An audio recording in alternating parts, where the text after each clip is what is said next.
Welcome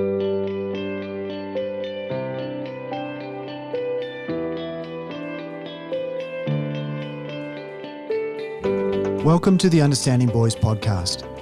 I'd like to begin by acknowledging the traditional owners of the land on which this podcast is recorded, the Boonwurrung people of the Kulin Nation, and we pay our respects to their leaders past, present and emerging. The Understanding Boys podcast is a series of conversations exploring what it is to be a good man these days.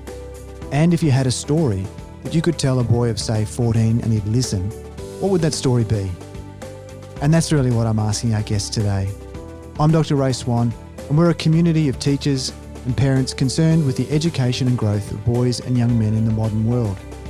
This series is brought to you by Brighton Grammar, an all-boys school in Melbourne.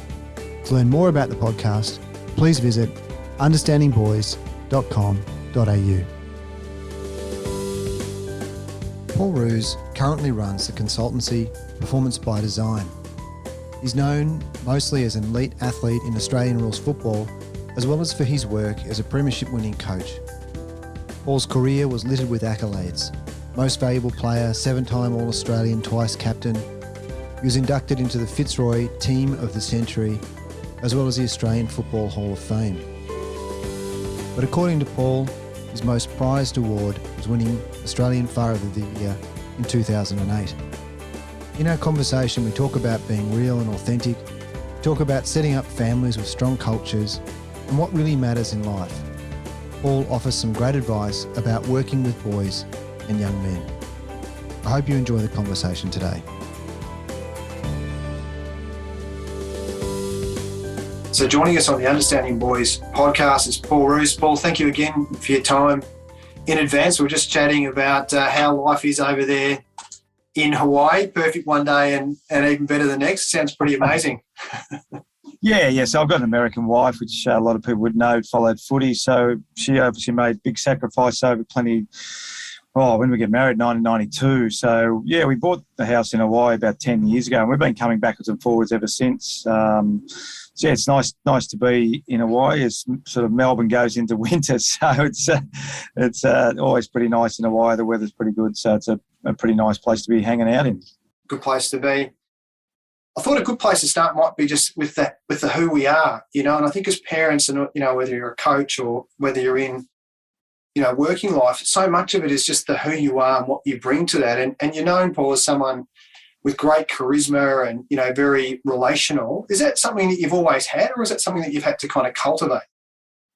No, I think we all have our sort of natural personality, and then, there's a lot of learned skills on the way. I'm sort of 58, but I guess I had a pretty close-knit group of friends. I wasn't like super social at school, but that was probably normal back then. I went to Donvale High School, Donvale Primary School, Donvale High School, but I was really into sport, so I always got along with people, and, I always found that the people that I attracted were always good people, sort of thing. So I think you have your natural personality, and we do a lot of personality profiles, actually, Performance by Design. We can touch on that later. And then I think a lot of it is your learned skills, and then how do people interact with you? And when I went to Fitzroy Footy Club, I was really lucky. I had just really great mentors and great role models, and they just were really good people. So it just rubs off on you. And we'll talk a lot about role modelling behaviour. But Bernie Quinlan, Gary Wilson, Mickey Conlon, Laurie Serafini, Leon Harris, Rossi Thornton, they're just good people, So when you get into an organisation I arrived at Fitzroy at 16. You just want to fit in. You just want to be part of the norm. So the norm was be a good person, train hard, and you'll be successful. So I was really fortunate in relation to that. So I guess, my teachings at an early age were about being a good role model, being a good person, and then, you foster your own beliefs as you go through your journey. But, I think I've been pretty lucky with role models, and also my personality is pretty relaxed and pretty welcoming. Yeah, it's great to get that reward, and particularly in something as combative as, AFL, where, often it seems, particularly from that masculine sort of sense, and, the kids wanting to, be strong and be determined and not show emotion and not show fear, that, even from a young age, whether it was, nature or nurture, that you're able to, just bring that, that way of being where you're able to connect to people and through that, bring the best out of them. My brother was telling me once he was seeing, Peter Garrett walking along, and I saw the Oils play. They're doing a farewell tour at the moment. And you can almost see Peter Garrett on stage. You can almost get a sense of who he is, even though, you know, I'm 100 rows back in Rod Laver Arena. I mean, you've got that charisma. Is it something that you're aware of? Have you cultivated it, or has it just been sort of just part of your story? I think it's just part of my story. I mean, you know, you sort of grow up and you learn what's right and wrong, and with all your role models, you know, back when I grew up, it was all see, touch and feel. Like, we didn't have Instagram and Facebook and all these sort of things and influences. The influences were your teachers, your parents, your friends' parents, your football coach, my basketball coach, my tennis coach. They were my influences. Yeah, so when your environment is such a positive environment, you know, I got on pretty well with my brother and sister. We didn't fight that much.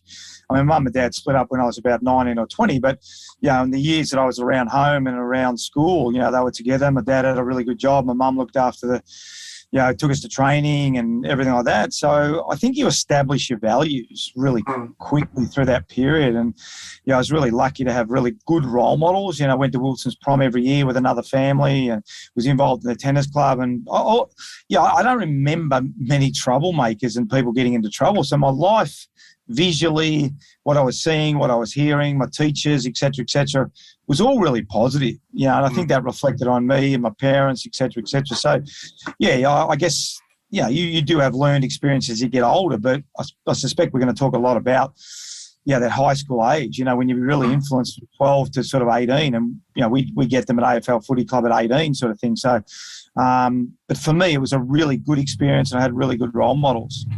And it does really just underline the value of that parenting space, whether you got mum, dad, both, or whoever is in that role, that they're bringing those values. And, you know, I think, again, we see so much these days with young people growing up, just the difficulty a lot of them have around, you know, getting off technology. And, you know, it's something we've spoken about a lot on this podcast. But, you know, as soon as you said, you know, going down to Wilson's prom, you know, I think a lot of Victorians at least have an understanding about that, the magic of that place, and sitting around a campfire and, you know, that sort of shared inventiveness that you have playing in the dunes when there's no swell or whatever it is that you have to do to make it happen. That would have been a very rich place to grow up in, I imagine.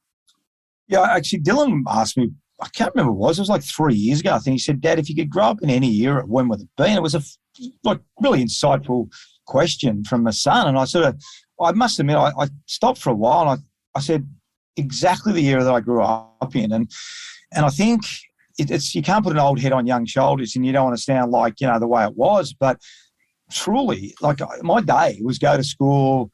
Yeah, in the morning, obviously, you get to school. We didn't have homework. So you come home from school and, you know, you get outside. There's no, as you said, we had Pac-Man and Pong, which was a little up and down table tennis game, and pinball machines, you know. But it was all kicking the footy, playing cricket in the driveway, going up, riding my bike to tennis, riding my bike to my mate's house. So everything was outdoors. Everything was an experience. Everything was inquisitive sort of thing. So when I thought about it, to your point about Wilson's prom, now, my boys have been on way better holidays than I did. They've been to Aspen and Africa and et cetera, et cetera. But when you break it down, you know, that sitting around a campfire with another family, playing tennis on the beach, playing cricket on the beach, getting up in the morning, getting your surf mat out, running down the ocean, putting your wetsuit on, every single day was activity and action and, you know, thinking and all those sorts of things. So you're absolutely right. And if we can impart some of that wisdom, you know, on the younger people and get them off, you know, Instagram, and get them off Facebook and get them off all these mediums and get them away from, you know, whatever it is they're doing that's stopping them from being inquisitive and being outside and being active and being healthy, then it's a good thing. Yeah, I totally agree. I just want to circle back a little bit to your work and sort of things you're doing more recently in Performance by Design, and just about culture. And again, you're known as a real cultural figure, whether it was, you know, the work that you've done obviously at Sydney, but then at Melbourne and then North Melbourne and other places that you've engaged with. And you in your work, you sort of set out the people, the framework and the systems. You know, I'm just curious, and again, I think we can generalise this to families as well, because I think culture still plays a very strong role in the family. But perhaps just to illustrate, you know, when you go to a new place and you're encountering, you know, the systems, the people, and the frameworks, where do you start? Like, what's the Paul Roos kind of, when do you get a good feel for something? How do you kind of, you know, assess the strength or weakness or otherwise of a culture that you're visiting? Yeah, well, the first workshop is really identifying what we call the culture code, and often workplaces, particularly big ones, have a mission and values, but then it's do they live the values? But we tend to work in the behaviour space. What does it look like? We keep on saying that. What does honesty look like? We break it down to really actionable behaviours. So that's typically how we start. And you're right. Actually, the Roos family have a culture code. We did it together. My two sons, Dylan and Tyler. It's absolutely transferable to sport, netball, basketball, whatever it is, and your family. What's your culture code? What's acceptable within the organisation, schools, anywhere it applies to? So you need to set up your culture code first. And what's really clear, can you see it? Can you see the action?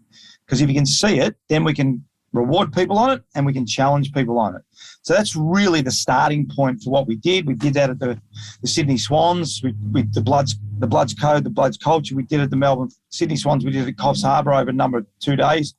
Melbourne, we did it down at Sorrento. But it's the same principle everywhere. Do you understand what you stand for? What's your brand? What's your purpose? What's your values and what's your behaviours? If you get that right, then you can set up a system of reward and challenge. And then the next part of what we do a lot of profiling, understanding yourself, understanding your others within the group. How does your personality fit within your group? How do you then deal with other people in the group? Then we talk about relationships. How do you build really strong relationships in the group? And then we finish off with having honest conversations. And how do you set the framework up for having honest conversation around your culture code? So that's typically how our model works. Yeah, it sounds amazing. So if I was a parent listening to this and I'm thinking, I'm a workplace, I can sort of see that, and if I'm starting something up, but, and the busyness and messy, families are messy, right? Like everyone's kids and stuff and bags and lunches and all of that. Is it about setting aside some time and being intentional, say over, the old sort of dinner table, we're going to have a chat about this, I want to talk a bit about how we work as a family. Is that sort of the thing that you could see working in that space? On the age of the kids, there's probably two components. The intentional part firstly is understanding as a parent you're a role model. I think that's fundamental. That's fundamental. If you're talking about the family environment, what you do, your kids are going to do. And Dylan and Tyler talk about this a lot, particularly Dylan, and it was a big deal to me, but probably didn't realise how much. He talks about all the time how he used to get a flight home from Perth on the midnight and always coach his footy on the Sunday. Now, to me, it was just a thing that I did. But to him, he remembers that so vividly. Yeah. So the first thing is, as a parent, you are a role model. Everything you do, your kids are watching you. Then as they get a bit older, it's sitting around and collectively setting standards and having a conversation around them. Even just having that conversation opens their eyes up to, okay, maybe that's why I don't go to a party because I'm 16 years of age, and that's why I don't drink drive, or maybe, gee, that's really interesting. So having the conversation around it. And I think the other thing is, when Dylan came to me with his program, Prince to Kings, it was amazing because he sort of had this idea, and I said, mate, that's incredible, because even though Tammy and I, we thought we were really good parents, and I coached the boys' footy team, et cetera, I knew having external role models was really important, particularly one of just a little bit older than, so I would have 100% been all in on a Prince to King program. So understanding as parents, you're not failing. There's certain things that we just can't do. There's certain things that teachers can do better than us. The footy coach can do better than us. An external mentor can do better than us. So something like Dylan's Prince to King program, when a guy that's 27 can talk to a 17, 16, 15-year-old about girls, about relationships, about alcohol, about things that we find it hard. Oh, what do you know, Dad? You were drinking back. And so don't feel like, that's the other thing I think, don't feel like you're failing as a parent. Because they're reaching out to, just make sure those role models they're reaching out to are really good role models. That's the most important thing. And then collectively, we'll all get the job done.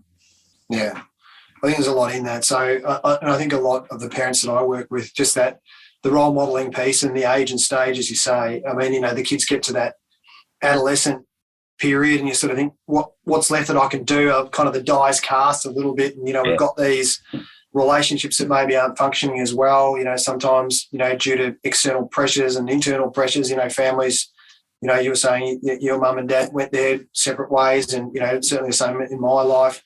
And these are all just parts of the modern reality. But I really like the idea of coming back to, the accountability around being a role model, but then also the acceptance that, you're not going to be able to do absolutely everything, and that, the old takes a village thing. And some of these programs can be really powerful ways. And another one being, someone like Hunter Rubinstein's Rites of Passage and, Tomorrow Man. And there's a lot in that area that, the kids can work with. And hopefully they're aligned around the same sort of values as are in the family unit. At least if the values are stated, because you're having these conversations, kids can then kind of work and say, well, yeah, I can see that because that's what, mum or dad have said to me, and I can see that reflected.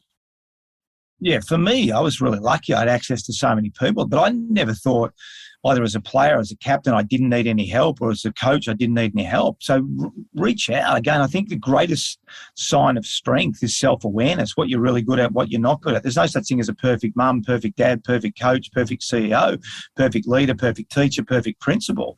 The ones that do really well are the ones that reach out for external help. Just be intentional around that help. Just make sure you know that help, as you said, has got similar values and similar interests, and going to have similar conversations. And I think if we all do that, it's a really good way to help each other through. Life's not easy. There's a lot of bumps and bruises as we go through it. But if we all help each other, it's going to be a hell of a lot easier. That's for sure. I wanted to circle back just to, your own life again, if that's okay, Paul. And again, just in my reading, and, obviously I know who you are, and, a lot of our listeners will know who you are by reputation. And, it's a pretty amazing career and impact that you had in so many different ways. Like if you were to look back and, there's awards and there's premierships and there's all of the, the trappings that go along with success, what would you say, some of your greatest achievements, and why are they the things that have really meant a lot to you? I think winning the Australian Father of the Year in 2008, I think it was as good, probably because it relates to what we're talking about now. I mean, the ability to, I've never agreed with work-life balance. I always talk about life balance. I think that's what it's all about. It's just life balance. It's not like when I go to work coaching the Sydney Swans or Melbourne that I don't have a wife and kids. And it's not like when I come home I don't have a job.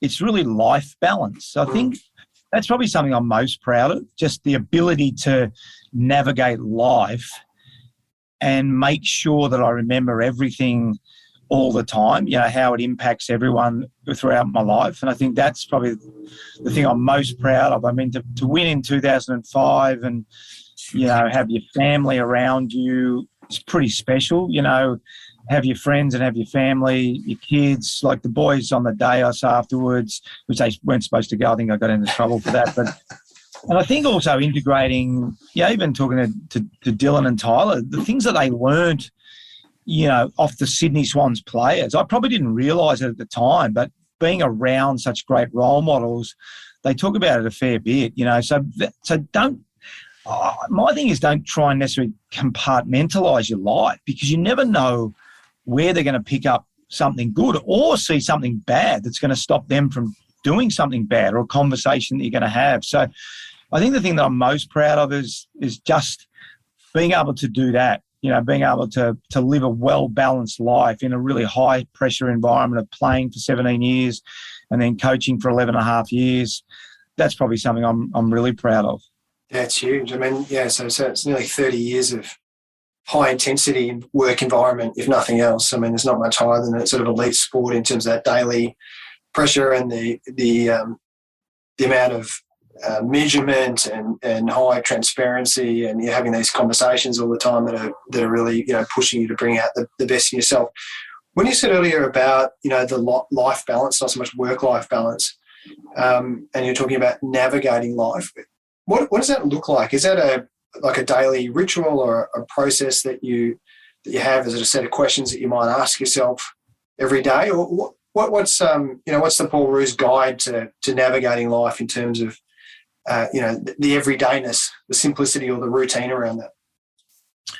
I think firstly, just understand, look after yourself first. I think that's really, that sounds selfish, but it's not, because if you're a parent, husband, wife, friend, I think you've got to look after yourself first and foremost. You know, teacher, football coach, whatever. People expecting you to turn up the best version of you. So I think it's really important first and foremost to make sure you look after yourself. I think that's really, really important. Whatever that routine is, you know, never forget yourself and turning up at the best version of you. So for me, I meditate every single morning. Tammy, my wife's a meditation teacher. You know, still try and get good exercise in, eat as well as I possibly can. I think that's often it's a missing piece. We think we have to give to everyone else. And I've said that. I think I've given well to my family, to my friends, to my footy players. But I think, again, one of my strengths is to look after myself. We would always, when I was coaching Sydney, as soon as training finished, the assistant coach used to take off around Centennial Park, go for a run. So whatever that looks like for you, make sure you do that. I think that's a really important part. So you live an intentional life. What are the intentions? Get into really good habits. Get into good structures. You know, really important. I think, and then if you do that, you'll notice that you're feeling better. People respond better to you. You'll get better outcomes in whatever part of your life that is. So that's probably one of the main things that I would say. You've been through a lot of different transitions, so obviously a lot within the same high performance area, but within that, lots of transitions. And I know as parents, you know, we were talking earlier about, you know, the age and stage of our kids. I think often I do a lot of work with parents, and it's often the transitions for parents where they get a bit unstuck, whether it's, you know, kid going to school in prep, or, you know, the transition when the child wants to, you know, start doing parties and you know, how that the alongside. And just curious, again, you've obviously been successful in the transitions from clubs to, you know, different clubs. You played in different clubs, obviously, from player to coach, and your new interests. Can you talk to us a little bit about your take on managing transitions and letting go, the grief around certain areas? I mean, imagine leaving, you know, Fitzroy would have been a lot in that for you. Like, how did you kind of manage and put all that together and make it work? I think there's two parts to it.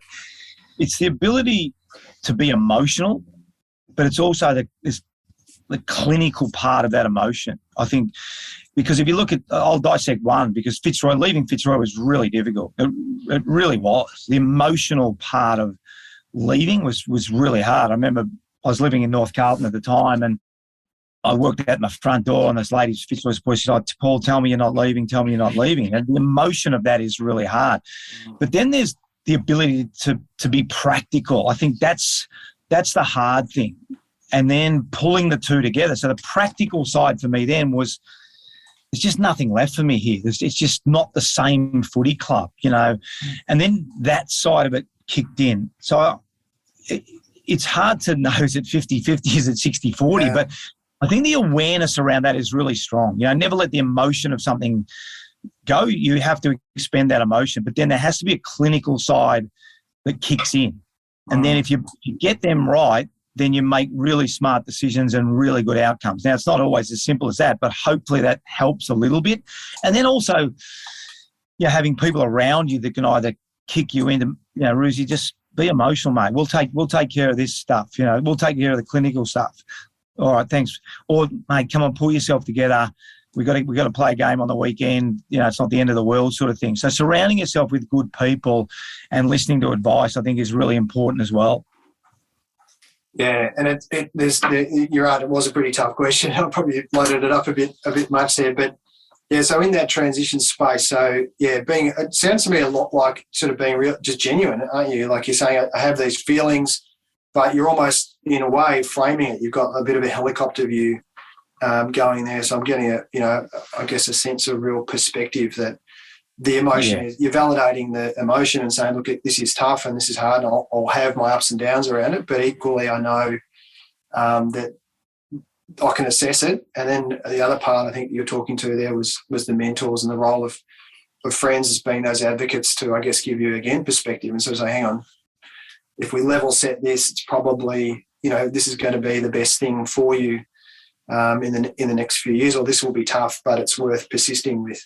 That's such an important message for kids. I'll give you another example, because you're right, 100%. So my father got influenza A or whatever, it was about 4 or 5 years ago. So I got a phone call from my sister, and I went in to the hospital, and I thought, it's not good. So I spent some 3 hours with him. At that stage, I wasn't talking to stepmother at all, so I couldn't. It was a really difficult time. And then the next day, the sister rang me and said, "Look, doesn't look like Dad's going to make it." I'm like, "Gee, that's tough." And so my stepmom was in there and my sister, so I couldn't really go and see him.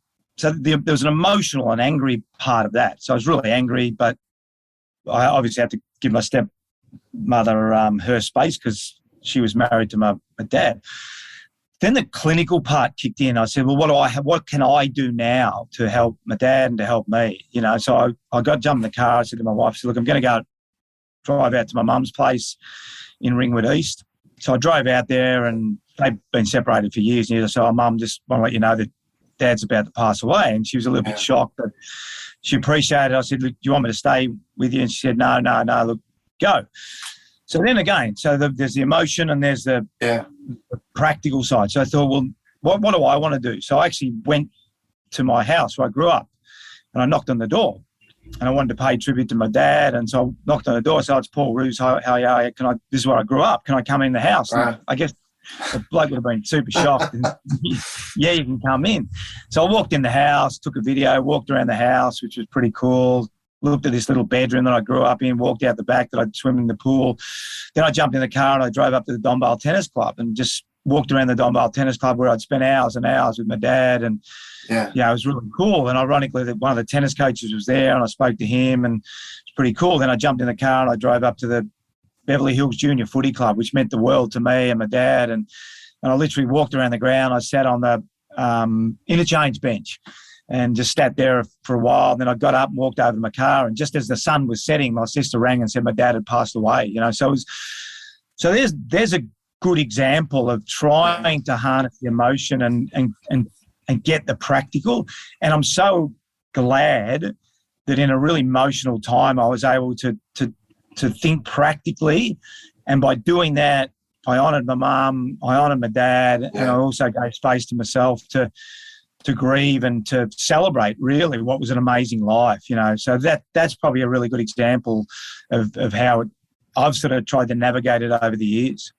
Yeah, it's a really beautiful and powerful story. And, you know, the images of you being able to walk through that as a ritual, you know, there's a ritual that we have here at the school that I work at, you know, which is called beating of the bounds. And it's pretty much the same kind of idea, which is, you know, you go back and beat the bounds of your life, you know, and that shared pathway that you and your father were able to have in those places that hold that sacred meaning, you know, for you in those various playing fields of time, you know, to quote the old hymn.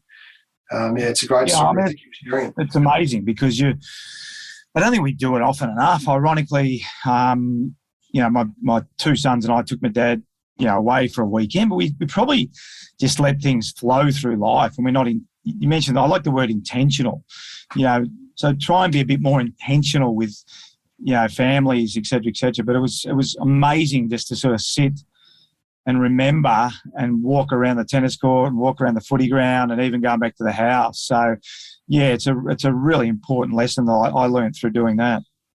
It's almost like you were saying earlier with the growing up bit, you know, and Wilson's prom and those, you know, slowing it down and being actually connected back to the nature and the space, you know, because that's what we remember, isn't it?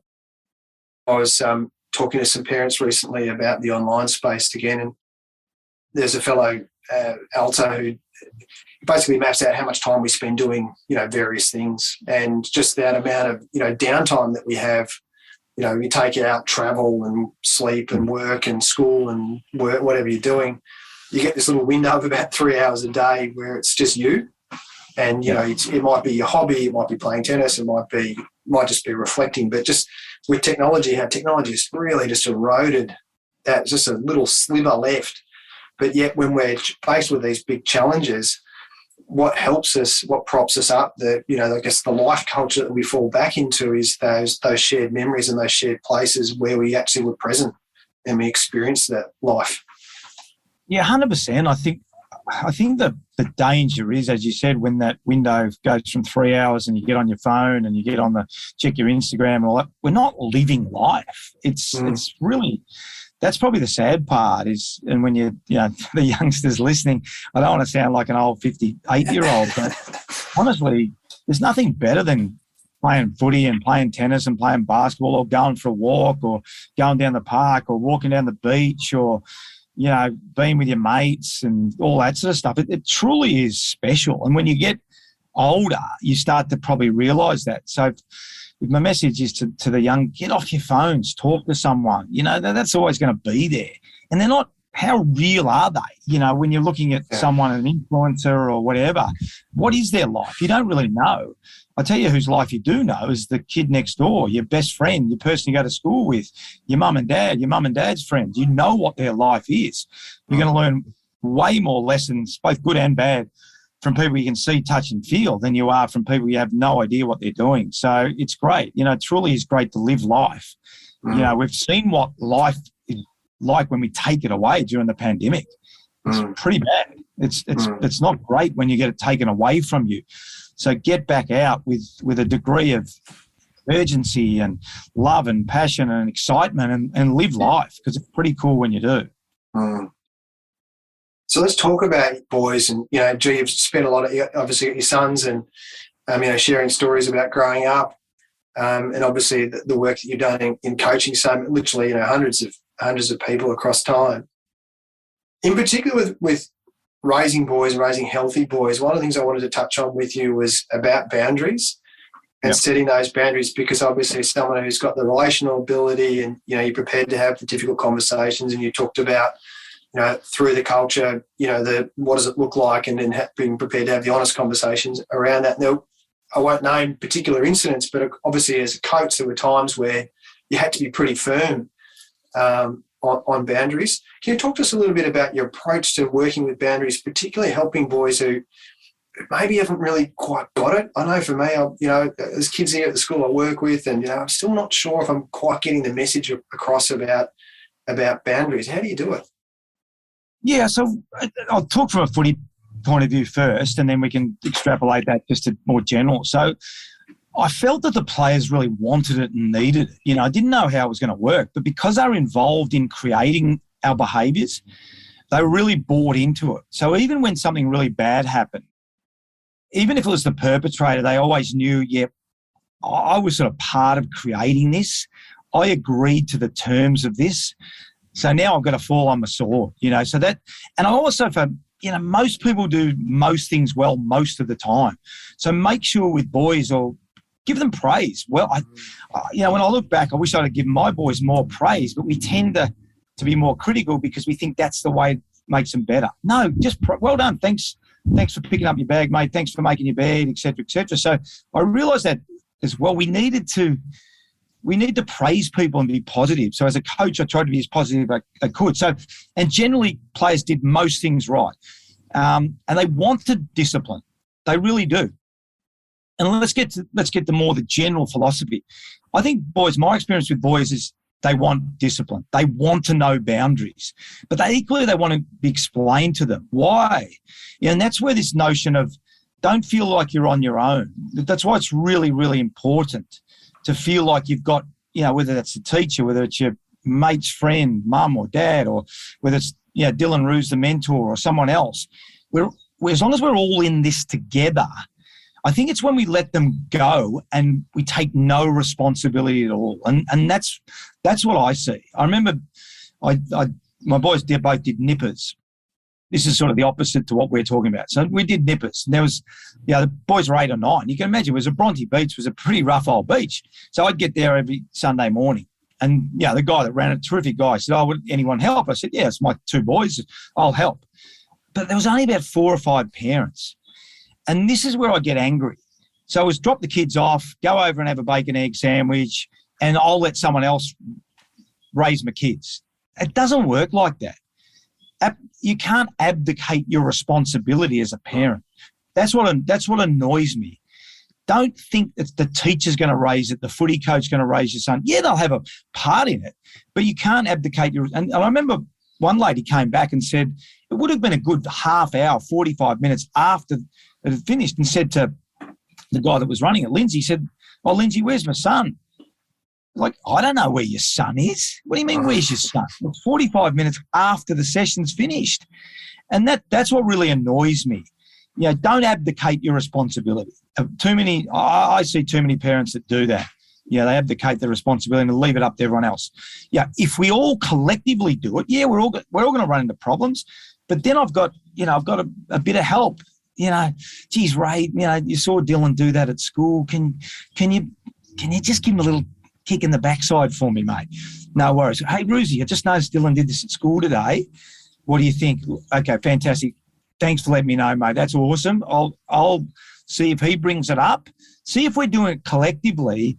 It's so much more powerful, you know, and I think that's the real power of when we raise boys together collectively. Don't abdicate your responsibility. We've all got responsibility.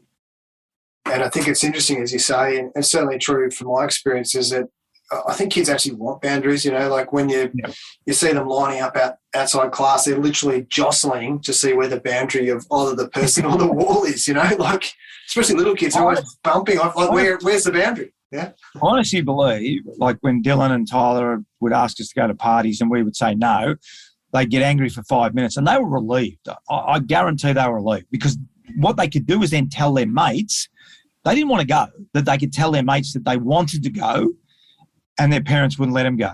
Okay, so they were appreciative of those boundaries, all right? Because it's, really, we're asking kids sometimes to make decisions they're not equipped to make. We think that's empowerment. You know, it's not necessarily empowerment. There's a really good model. It's, you know, I tell. We use this in footy clubs. It's a quadrant. I tell, we discuss, I decide, we discuss, you decide, you decide. Okay, that depends on your experience as you go through the squares, you know. It's just, and there's nothing wrong with deciding for your kids. Hey, you're not going. You know, you're only 15. You're not going. Oh, Dad, you know, Mum said I could. That's the oldest one in the book. Mum said I could go if you could go. You said I could go. Hang on, is that right? Let me go and check with Mum. No, Mum didn't actually say that. Some of these kids could write the art of war, couldn't they? Like, you know, Sun Tzu, divide and conquer. 100%. One of the things you touched on earlier is the work that you've done with Tammy, your wife, around, you know, mindfulness and high performance mindfulness. You're a bit of a pioneer in that space, going back a little while now, you know, back to the Sydney Swans days. A lot of us think about mindfulness and being attentive to what is, and it's kind of a bit of a theme of this chat, isn't it? That really, you know, whether it's being emotionally available, whether it's actually putting your phone down, actually being aware of what's going on. I know in your book as well, you talked about some of the work you did with the code reset, you know, and having players not drop their heads. I thought that was a fantastic thing. It's so simple and so easy to use. Just reset. Like, let's just reset. It's fine. Like, it happens. Can you tell us a little bit about that? Yeah, it sounded great in the book. Yeah. So when I took over at Sydney, I'd been meditating for a number of years, and Tammy just offered to come in and help. So we did it with some of the senior players and the younger players. It was never compulsory. So it was really, we were way before our time in that regard. But there's no coincidence that our best players, you know, Kirky, Jude Bolton, you know, Adam Goods, Craig Bolton were all, you know, the ones that meditated. By the time we got to Melbourne, it was a little bit more mainstream. So we brought meditation in. But then Tammy did some visualisation. And through the visualisation, she spoke to the players, because the players were really sort of scarred around, you know, past experiences. And you can see them physically drop their bundle on game day and drop their head and come off the ground. So one of the things we spoke about was when you're off the ground, just reset. Just walk up and down, because interchange, you come on off the ground all the time. Reset. And it became really, really powerful. And there's no doubt it was a big part of the reason we jumped from being a sort of 2-win team to a 10-win team, and improved significantly over this, you know, the second and third year that I was there, because the players realised that, you know, the game keeps on going. You know, forget about what just happened. Be present, be mindful. You know, that's what meditation does for you. It brings you into the present moment. You leave what happened in the past. We reset, we get back on the ground, and it had a significant bearing on our ability to, you know, to stay in games and get back in games and win games that we probably wouldn't have won. Well, we definitely wouldn't have won in year one.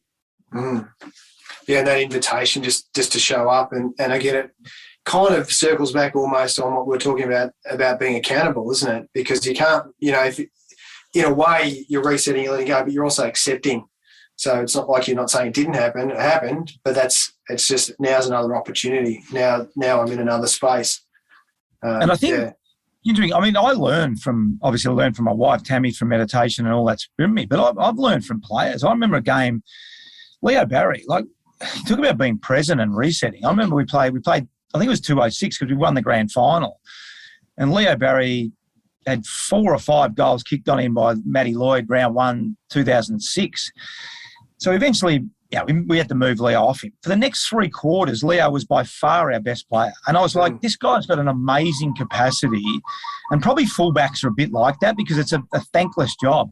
But I'll never forget that. I couldn't believe that a guy that had such a bad first quarter, for the next 3 quarters, just dominated the game and nearly got us back into the game. And we nearly won that game. And again, remembering that reminds me, it's not just smoke and mirrors. This works. This is not just a teacher and a bloody footy coach trying to hoodwink some young kids into doing things that we want them to do. This is absolutely genuinely works. Mindful, be present, leave things in the past, keep moving forward. And I remember this to this day. Leo's effort that day was extraordinary. He generally put that first quarter completely out of his mind at quarter time, and his next 3 quarters, he just dominated the game. So his ability to reset, be present, let things go was amazing. So I've learned that from Tammy, my wife, who teaches it every day, and you see it with players all the time in sport. We're circling around to the last part of our chat today, and I've got 2 questions that I ask everyone, and I loved your thoughts on what is it, firstly, to be a good man these days? I think to be a good man is to be a good person, and I know it sounds simple, but we've probably got to stop delineating certain things, like what's right and what's wrong. This is right, this is wrong. So I think just concentrate on being a good person. There's a really good Indian proverb I read. Little Indian kid looks up to his grandfather and says, "Granddad, I don't know what I want to be when I grow up." And Granddad looks down and says, "Grandson, just be a good person. There's plenty of vacancies." I think it's absolutely true. Just be a good person. And if you're not sure what that looks like, ask Mum, Dad, I got into trouble at school, or I got into trouble from the footy coach. Was that the right or the wrong thing to do? So just be a good person and try and define that. We talked about values earlier on. What are your values? What defines you? What are your actions every day around those values? And if you can set your values and set your actions, you're going to be a good person, and you're going to be a good young man, and you're going to grow into a great older man. And if you could tell a 14-year-old story and he'd listen, what would the story be? The story would be to listen. It's funny, listening. I say this, and my players would probably laugh if they're listening to the podcast. Listening is a dying art. If I was talking to a young Paul Roos at 14, I'd say, listen. Just be still and listen. Listen. For a young 14-year-old now, if you can conquer the art of listening, you're going to go a long way to being successful in this world. So listen, and that's going to get you a long way. Roos, thank you so much for your time today. It's been an absolute pleasure to hear your thoughts, to listen to your passion, and to hear some of the stories that you've shared. You've been most generous with your time, and from all of us here at Understanding Boys, thank you again, and we wish you all the best for your next endeavours. Yeah, thanks very much. Appreciate it. Great conversation. Thanks for having me. We hope you've enjoyed this Understanding Boys podcast. Make sure you subscribe on your podcast app, and please leave us a review to help grow the community. For more information about the podcast, please visit understandingboys.com.au. Until next time, thanks for listening.